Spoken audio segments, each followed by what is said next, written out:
ગુજરાતી અસ્મિતા આ શબ્દ આપણે કેટલીય વાર સાંભળ્યો છે, બરાબર ને?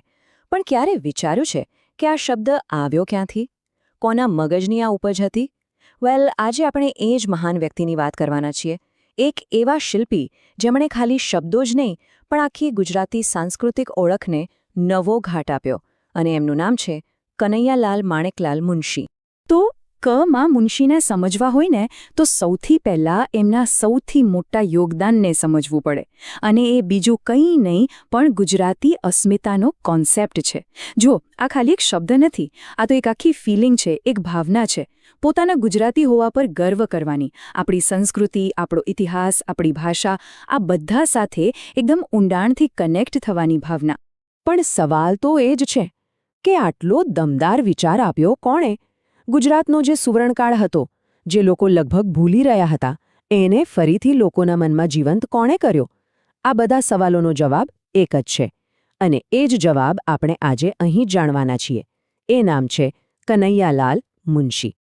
હવે જુઓ, મુનશીએ આ અસ્મિતાનો પાયો કોઈ મોટા ભાષણો આપીને કે આંદોલનો કરીને નથી નાખ્યો. ના, એમનું સૌથી મોટું અને ધારદાર હથિયાર હતી એમની કલમ. બસ એમના લેખનથી, એમના સાહિત્યથી જ એમણે આખા ગુજરાતની ચેતનાને ઢંઢોળીને જગાડવાનું કામ કર્યું. એક મિનિટ માટે વિચારો કે કોઈ બુક વાંચીને તમે સીધા જ સોલંકી યુગના પાટણની ગલીઓમાં પહોંચી જાઓ. કેવું લાગે? બસ આ જ જાદુ કર્યો મુનશીએ એમની ઐતિહાસિક નવલકથાઓથી. પાટણની પ્રભુતા, ગુજરાતનો નાથ અને રાજાધિરાજ. આ પુસ્તકોએ ગુજરાતના ભવ્ય ઇતિહાસને એટલો તો જીવંત કરી દીધો કે મુંજાલ મહેતા, મીણળ દેવી અને સિદ્ધરાજ જયસિંહ જેવા પાત્રો જાણે આપણા જ ઘરના સભ્યો બની ગયા. પણ વાત ખાલી ઇતિહાસની નહોતી. એમની બીજી એક જબરદસ્ત રચના છે, પૃથ્વીવલ્લભ. ઓહોહો, આ નોવેલમાં શૌર્ય અને રોમાન્સનું જે મિશ્રણ છે ને, એ ખરેખર આજે પણ અજોડ છે. એનું જે પાત્ર છે, મુંજ, એટલું દમદાર પાત્ર કે લોકો આજે પણ એને ભૂલ્યા નથી. અને આ જ તો હતી મુનશીની કલમની અસલી તાકાત. એમની ક્રિએટિવિટી કોઈ એક જ વિષય પૂરતી સીમિત નહોતી. જરા જુઓ, એક બાજુએ ઐતિહાસિક નવલકથાઓ લખી રહ્યા છે, તો બીજી બાજુ 8 ભાગમાં કૃષ્ણાવતાર લખીને ભગવાન કૃષ્ણને એકદમ માણસ તરીકે રજૂ કરે છે. અને એટલું જ નહીં, પોતાના વિચારો વધારે લોકો સુધી પહોંચે એ માટે એમણે 1922માં ગુજરાત નામનું મેગેઝિન પણ શરૂ કર્યું. અને હા, એમાં તેઓ ઘનશ્યામ નામે પણ લખતા હતા. હવે મુનશી એક વાત બરાબર જાણતા હતા કે ભાઈ, ખાલી સાહિત્ય લખવાથી આપણો વારસો કદાચ પુસ્તકોમાં સચવાઈ જશે, પણ એને ખરેખર જીવંત રાખવો હોય ને તો સંસ્થાઓ બનાવવી પડશે. બસ આ જ વિચાર સાથે તેઓ એક લેખકમાંથી સંસ્કૃતિના સાચા સંરક્ષક બન્યા. અને આ જ દૂરંદેશીનું સૌથી મોટું અને જીવંત ઉદાહરણ એટલે ભારતીય વિદ્યાભવન. 7 નવેમ્બર 1938. આ દિવસે એમણે એક એવી સંસ્થાનો પાયો નાખ્યો જેનો હેતુ એકદમ સાફ હતો: મોડર્ન એજ્યુકેશનને ભારતીય સંસ્કાર અને વેલ્યુઝ સાથે ભેળવવું. અને આજે જુઓ, દુનિયાભરમાં ફેલાયેલી ભવનની બ્રાન્ચીઝ એ મુનશીના એ જ સપનાને સાચું પાડી રહી છે. પણ સ્ટોરી અહીં પૂરી નથી થતી. મુનશીનું કામકાજ ખાલી ગુજરાત કે પછી સાહિત્ય સંસ્કૃતિ સુધી જ સીમિત ન હતું. એ તો આધુનિક ભારતના નિર્માણમાં પણ એકદમ સેન્ટરમાં હતા. તો ચાલો હવે એમના જીવનના આ પાસા પર પણ એક નજર નાખીએ. જરા એમની આખી જર્ની પર એક નજર કરો. શરૂઆત ક્યાંથી થઈ? ભરૂચમાં જન્મ, પછી 1938માં ભારતીય વિદ્યાભવનની સ્થાપના, 1947માં બંધારણ સભાના સભ્ય બન્યા, 1950માં વન મહોત્સવની શરૂઆત કરી અને 1952માં તો ઉત્તર પ્રદેશ જેવા મોટા રાજ્યના રાજ્યપાલ પણ બન્યા. ખરેખર એમનું આખું જીવન રાષ્ટ્રસેવાના અલગ માઇલસ્ટોન્સનો એક જીવંત રેકોર્ડ છે.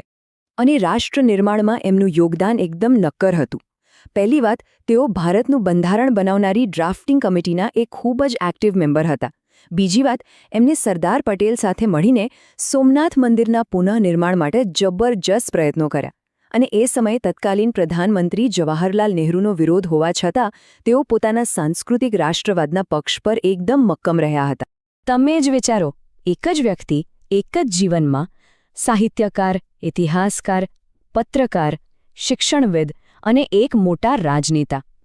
આટલા બધા રોલ ભજવનાર વ્યક્તિને યુગ પુરુષ નહીં તો બીજું શું કહેવાય?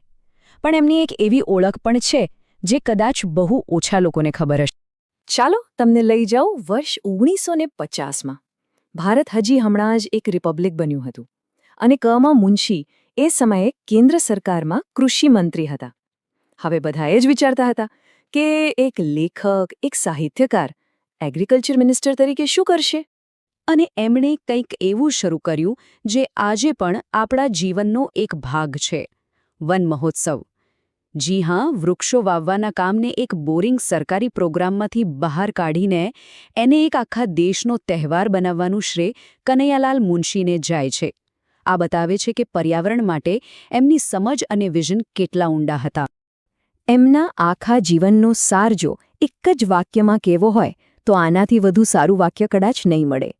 કલમથી સાહિત્યની સેવા કરી અને કર્મથી રાષ્ટ્રનું ઘડતર કર્યો. એકદમ પરફેક્ટ. એમની કલમે આપણા સાહિત્યને ઊંચાઈ આપી અને એમના કામકાજે દેશના પાયા મજબૂત કર્યા. તો કનૈયાલાલ મુનશીએ તો એમની પેઢીને અસ્મિતાનો મંત્ર આપી દીધો. પણ આજના આ ફાસ્ટ ફોરવર્ડ સમયમાં આપણા માટે અસ્મિતાનો મતલબ શું? આપણા વારસા પર ગર્વ કરવો એનો ખરો અર્થ શું થાય? વેલ, આ એક એવો સવાલ છે જેનો જવાબ આપણે દરેકે આપણી પોતાની રીતે શોધવાનો છે.